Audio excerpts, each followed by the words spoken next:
I'm just telling you right now, the times we're living in, while the technology is a lot and it can be destructive in some facets, let's take advantage of all the opportunities it's giving us. Like, there has never been a better time to be a business owner or an entrepreneur. All the resources we have, we've got to create spaciousness, and we've got to stop making ourselves feel guilty for not doing all the business work, or making ourselves feel like that we have to do every single aspect of our business or our success doesn't count.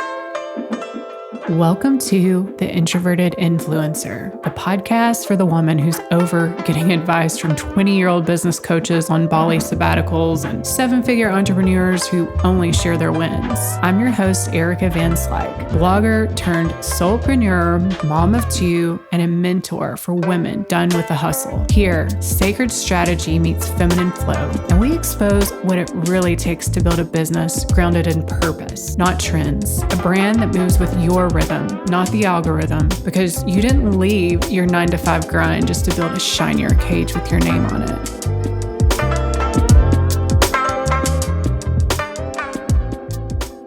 Well, hello, my love. Welcome back to episode 98 of the Introverted Influencer podcast. Thank you so much, seriously so much, for taking time out of your life to just listen to what I have to say for about 15 minutes. And I really hope you're getting a lot out of this. So I'm not going to waste your time. I'm going to get right into it today. Lately, this past week, David Guillaume, I've already talked about him many times on the podcast, but he is a Kabbalah teacher, and also he is an entrepreneur, and he's the founder of Mary Ruth Organics. It's the supplement company, and I think it's one of the highest earning supplement companies in the US, something like that. Anyhow, I found his work, and it's what I needed when I needed it, when all of the other manifestation hacks and all this inner child reprogramming and analyzing shit until you're blue in the face. It's that stopped working for me.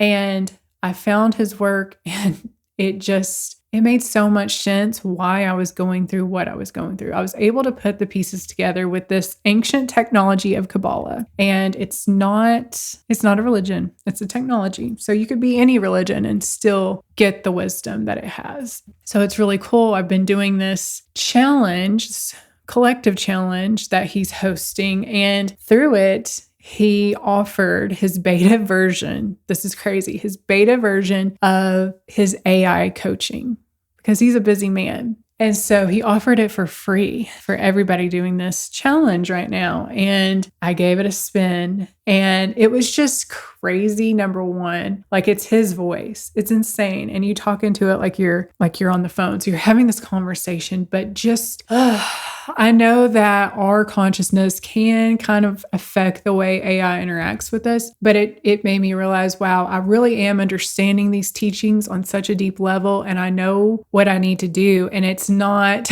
as complicated. It's actually very damn simple. It's so simple. And I feel like I've said this before, the more you get into the spiritual journey, or even the entrepreneurial journey, and you want to complicate, and you always think the next solution is just so complex. And so many times it's really the simple things. It's the micro pivots. It's just the change in perspective and attitude and energy. It's just the simple things. And we always want to make it out to be it's got to be this shiny, sexy new thing that nobody knows about, or only a few people know about. And so that's what gave me the download, because I thought at first this episode, I'm this is so cheesy and embarrassing in a way that I don't even know if it's going to help people. But even if it can just kind of get you thinking in the right kind of way, it's worth it. So that kind of gave me permission, because so much of the realizations I was getting in those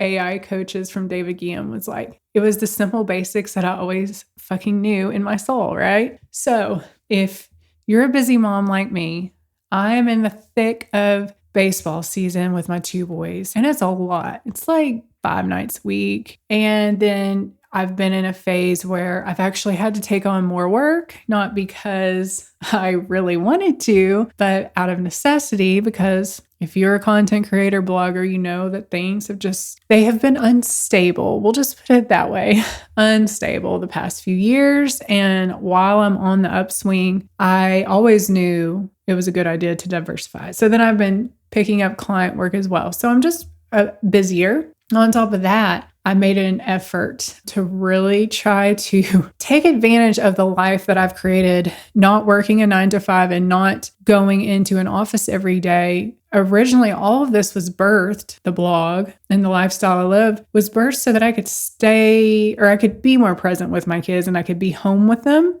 And what I realized is like, I created that for myself, but I wasn't even taking advantage of that. And so I thought, gosh, I've got a 6th grader now. He's in middle school. He just started. And I'm like, I have got to do a better job. Like, time is passing. So on top of the extra work, the baseball, I'm like, I'm taking him to school and I'm picking him up. You know, the bus used to earn me like an hour, y'all, an extra hour. So now I've got to go at like 2 o'clock midday and sit in the car right or line. Don't have to. I get to. But it's just been an adjustment. And so I've been looking for like ways to create spaciousness. And spaciousness, not only is that just a core pillar of what I know my soul needs just out of life, but I think that it's a core pillar of anyone who wants to live a creative life. We've got to have that blank canvas. We've got to have that blank space. We can't constantly be doing and doing because the ideas will never come. The downloads will never come. And I'm like, damn, I wish I was further along so I could have a team to outsource all the shit that I don't want to do. And there have been times in my life where my business was doing really well to where, I've paid for cleaners, nannies. I even tried to pay like a contributing writer for my blog, and just none of those things really stuck. They never clicked. And so I just kind of thought, well, it's not for me to outsource. And I'm a little bit of a control freak. That's something I got to work through. But if you're in this phase of life like me, where ultimately the vision is to automate, eliminate, or delegate a lot of the busy work or a lot of things that are just out of your lane of genius, but you don't feel comfortable financially doing that, this episode is here to get you thinking. It's to let you know that we don't need a lot of money anymore to create spaciousness. And these are my 2 silly ways that I have created spaciousness for myself and freed up my energy to where I can stay more in my lane of genius. Quick pause, you beautiful soul. So if you've been vibing with this episode and you are building a brand, a blog, or even a brick and mortar business, I would love to support you in your journey. I am so freaking excited to announce that I am now offering one-on-one consulting for creatives and entrepreneurs who want to grow with their feminine flow, their soul essence, and are over the hustle, over the burnout, and done spinning their wheels on strategy that doesn't even fucking convert. To learn more about my offerings and to book something with me, head on over to introvertedinfluence.com. And now let's get back into it. You ready for these 2 major, fancy entrepreneurial productivity hacks? They're going to blow your mind. Okay. Number 1, freaking Walmart groceries delivered. Okay? Sign up. It's $9 a month. And no one's paying me to say this. Walmart is not paying me. $9 a month, guys. And you don't have to pay the delivery fee. And you don't have to spend hours upon hours putting your list together, your meal plan, your grocery list is what I meant to say, and then going out and shopping. That used to take me like a whole half of a day, okay? With the Walmart delivery, it saves all of your purchases. So you literally just reorder shit. Like unless I'm like making some crazy recipe that I've never made before, I don't even have to think. And really, I've been able to just like reorder and always have staples so I can get excited.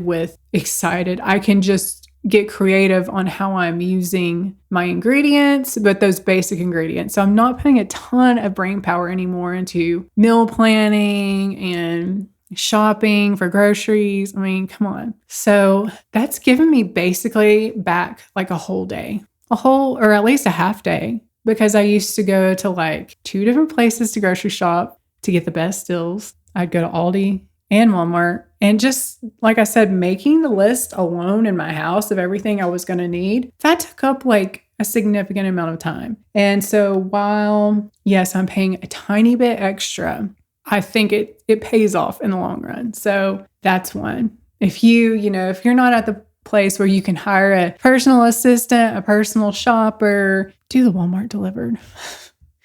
Okay, hack number 2, that may be controversial, but I'm embracing it because the genie's out of the bottle, and that's ChatGPT. And my inbox is horrendous.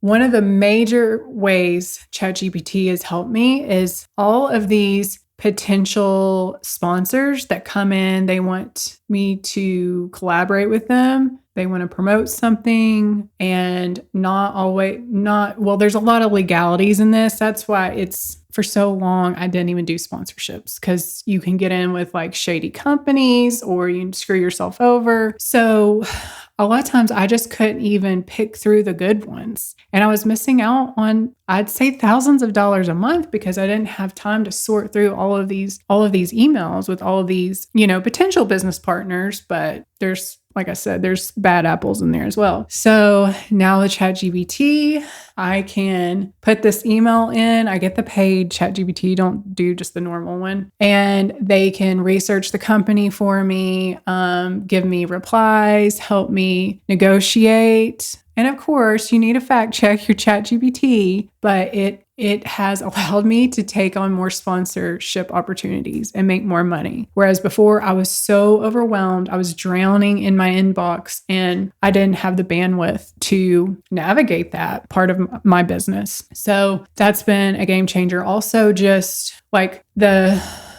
kind of like the bitch work in blogging, where you've got to do like your SEO meta descriptions and it's just boring. There's no creativity involved. Your Pinterest titles and alt text and descriptions, all of that kind of busy work, I hand that over to ChatGPT now. That is not my lane of genius. Even I have done proposals where I prospect companies that I would like to personally work with. And I am not a salesperson.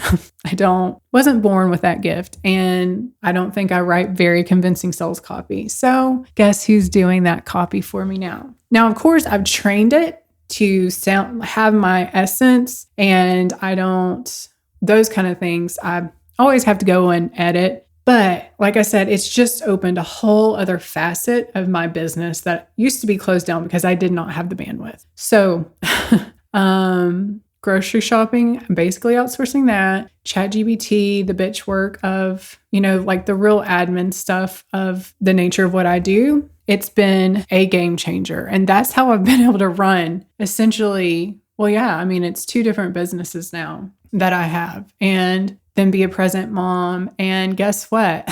Something else, when you can think maybe you've already got your groceries delivered to you and that's not a thing, and you're like, duh, Erica, I knew about this a long time ago. Okay, sorry. Or maybe you're already using ChatGPT. Okay, well, let's think of some other low-cost ways. It doesn't have to be mind-blowing, to where you can clear your plate. These low-risk kind of micro pivots that we can do so that you can create spaciousness.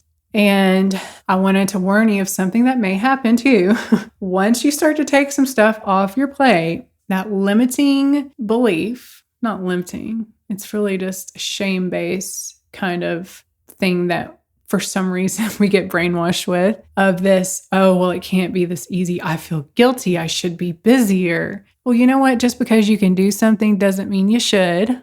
And number 2, hey, I'm giving more business to Walmart, to those drivers, to the people who actually get my order together. So that's awesome. So maybe for you, it's not those 2 things, but you could hire a cleaner, or you could just hire some help on Fiverr. That's something I've recommended to my clients many times. Like if you are looking for, some graphic design work, or it doesn't have to be, oh, now I've got to hire in like this graphic design specialist or this branding specialist or whatever, which you should, and you should consider working with me. But if you don't have the budget, I'm just telling you right now, the times we're living in, while the technology is a lot and it can be destructive in some facets, let's take advantage of all the opportunities it's giving us. Like, there has never been a better time to be a business owner or an entrepreneur. All the resources we have, Canva even, there's no fucking excuse. We've got to create spaciousness, and we've got to stop making ourselves feel guilty for not doing all the business work, or making ourselves feel like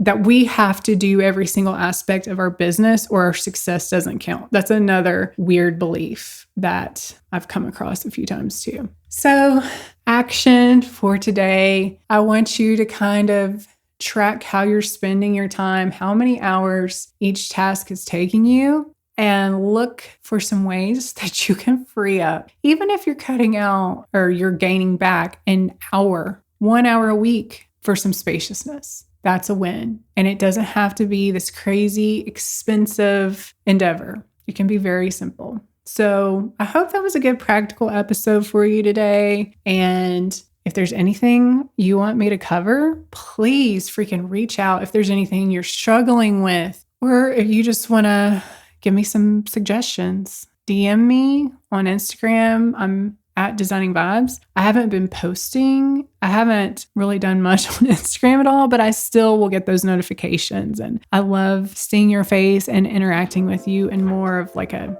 real life, intimate sort of way. So reach out to me over there, and I'm sending you so much love, and I'll talk to you again soon. Thank you so much for hanging out with me today. We could keep on spreading the word about this podcast, and 2 ways you can help me out is by leaving me a 5-star review on whatever podcast platform you're listening to this episode on, or you can actually take a screenshot of this episode and tag me over on Instagram at Designing Vibes. And of course, I would love you to DM me whatever resonates, and I am sending you so much love.